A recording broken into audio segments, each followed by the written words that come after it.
Pessoal, bom dia. Sejam bem-vindos aqui à resolução das questões do nosso primeiro cadernão de língua portuguesa. Lembrando que essas questões aqui são válidas para as turmas P3 TIM e P3 TIA, no caso, terceira fase de marketing e terceira fase de administração. Bom, um detalhe sobre essas questões aqui é que todas elas são pautadas naquilo que a gente viu em sala de aula, certo? No caso, a gente estudou os fenômenos semânticos, homonímia, paronímia, sinonímia, antonímia, polissemia e assim por diante. E as últimas questões do cadernão são todas sobre classes de palavras, adjetivos, advérbios, substantivo, verbo, que foi também o que a gente estudou, ok? Então vamos lá, começar a primeira questão. Indique a alternativa na qual as palavras completam corretamente os espaços das frases abaixo. Então aqui é bem simples, né? Nós temos aqui um conjunto de palavras que devem ser colocadas corretamente aqui.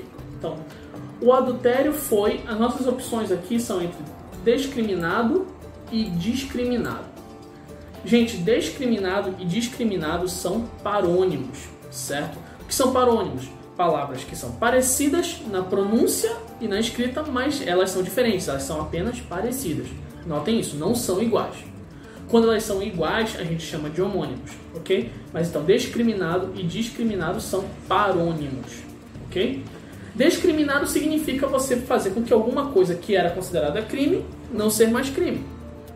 E discriminado é você excluir, né? A discriminação. Então, o adultério foi... Eu posso dizer que o adultério foi discriminado no sentido de que ele sofreu discriminação? Claro que não, não faz sentido. Ele era crime no Código Penal antigamente e passou a não ser mais. Então, o adultério foi discriminado, certo? Então, nossas alternativas ficam só a letra A, letra B e a letra D.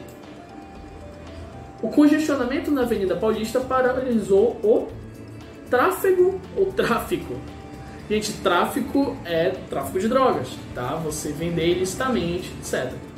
Tráfego é de trânsito. Então, vamos excluir a letra B de bola. Só pode ser tráfego. Ao beber e dirigir, o condutor está infringindo ou infringindo. Essa daqui é mais complicada. Infringindo é quando você desobedece alguma coisa. Infringindo, infligir, o verbo, é quando você causa alguma coisa. Então, aquelas vendas infligiram prejuízo, ou seja, elas causaram prejuízo. Infringindo com L, tá? Infringindo, no caso, é que ele quebrou as leis, ele desobedeceu as leis. Então, ao beber e dirigir, a gente sabe que isso é errado. Ele está infringindo uma norma de trânsito. Então, infringindo. A gente vai ficar com a letra A, que é a nossa resposta. Vamos olhar só a última aqui. Os condenados foram presos em flagrante ou fragrante, que seria outra opção disponível. Gente, fragrante vem de fragrância, é cheiro, tá? Um perfume tem fragrância. Uma flor, um shampoo. Mas flagrante é que ele foi pego assim de surpresa, né? Então, os condenados foram presos em flagrante ao tentarem assaltar uma residência. Beleza? Então, vamos lá, questão 2. Temos aqui 5 frases diferentes e a questão está perguntando para a gente quanto ao emprego dos porquês. A gente estudou em sala que existem 4 tipos diferentes de porquê. Porquê junto, porquê separado, porquê junto com acento circunflexo no último E e o porquê separado com acento circunflexo no E. Aí a gente tem aqui os 4 casos. Porquê separado, outra vez o porquê separado, porquê junto com acento e porquê separado com acento, ok? Esses são os 4 tipos de porquê. Agora, como é que a gente usa cada um deles? Vamos lá. A primeira diz: os pacientes não entenderam o porquê da demora no atendimento. Esse "o" bem aqui, vocês devem se lembrar, caso não lembrem, dê uma pesquisada aí sobre artigos. Vocês vão lembrar que os artigos são o, a, um e uma, certo? Sempre que o porquê vem depois do artigo o, no caso o porquê, a gente está tratando esse porquê como um substantivo, é como se ele fosse uma coisa, tá? Nessas situações aqui, a gente vai usar o porquê junto, não tem esse espaço aqui, e ele vai ter acento. No caso, olha a frase número 4. No caso, essa daqui está errada, né? A primeira. A frase número 4 diz: Entenda o porquê de tantos movimentos sociais no ano de 2013. Nesse caso aqui, olha, o artigo seguido do porquê junto com acento. Essa frase está certíssima. Frase 4. Vamos para a frase 2. Por que todos os voos programados para hoje foram cancelados? Porque separado, sem acento no início de frase. E notem, a frase é uma pergunta. Esse uso do porquê está corretíssimo. Porque separado, sem acento, ele vai ser usado no início e no meio de frases e para você fazer perguntas. Então, por isso aqui o ponto de interrogação no final, certo? Então, a frase número 2 está correta. Frase 3. Porque chovia torrencialmente, todos os voos programados para hoje foram cancelados. Aqui, porque junto sem acento. Nesse caso, você vai usar esse tipo de porquê para responder, para indicar causas de alguma coisa. Então aqui, porque chovia torrencialmente? Chover torrencialmente é a causa dos voos serem programados para hoje serem cancelados. Então esse porquê aqui, ó, no início da frase, junto, sem acento, está indicando uma causa, ele está corretíssimo. E a quarta frase já vimos que está certa. E a quinta, não ir à aula hoje? Por quê? Porque separado com acento, ele também serve para indicar perguntas, só que ele vai ser usado ou no final de frases ou sozinho, como é o caso aqui, tá? Então, esse porquê da número 5 também está correto. A gente tem corretos a 2, 3, 4 e 5. Resposta da questão é a letra C. Vamos lá, questão 3.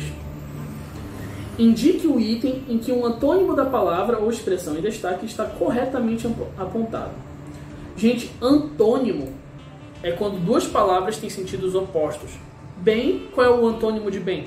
Mal, certo? Porque mal é o oposto de bem, ok? É um conceito bem simples de entender. Então, letra A. Duradouro sucesso. O contrário de duradouro é efêmero? Sim, está correto. Vamos separar isso daqui. Letra B. Fama em ascendência. Excelsa.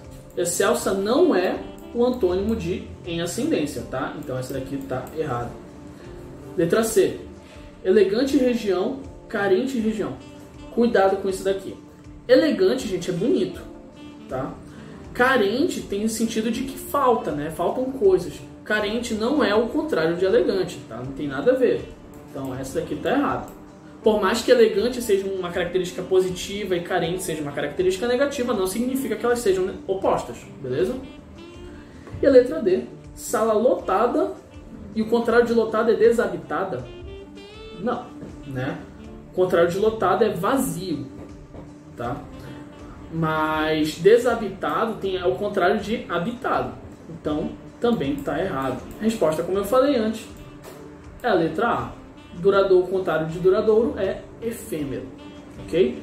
Ah, se eu digo, a vida do ser humano é efêmera, significa que ela dura pouco, ok? Questão 4. A palavra tráfico não deve ser confundida com tráfego, a gente já falou isso antes. Seu parônimo. Em que item a seguir o par de vocábulos é exemplo de homonímia e não de paronímia?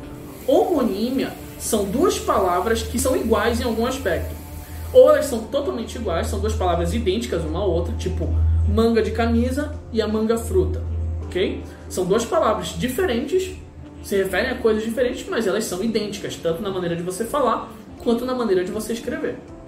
Agora, eu posso ter palavras que são idênticas na pronúncia, mas são escritas de formas diferentes, e eu posso ter palavras que são escritas da mesma forma, mas são pronunciadas de maneiras diferentes, ok? Então vamos lá. A letra A, extrato e extrato. Extrato com S e extrato com X. A pronúncia não é igual? Sim. Só aqui, no caso tem significados diferentes, só aqui a gente já tem a nossa resposta, né? Extrato com S e extrato com X são duas palavras diferentes que têm exatamente a mesma pronúncia. É um caso de homonímia. A paronímia é diferente. A paronímia elas não tem nada de igual, são apenas parecidas. Como a letra B, por exemplo, flagrante e fragrante. Exatamente, não são iguais, nada de igual, elas são só parecidas, então são parônimos. Eminente e iminente, mesma coisa, parecidas, não iguais. Inflação e infração, mesma coisa. Cavaleiro e cavalheiro, mesma coisa, ok? Extrato e extrato são literalmente palavras que eu falo do mesmo jeito. Eu só sei que elas são diferentes por causa da escrita. Certo? Então, vamos lá.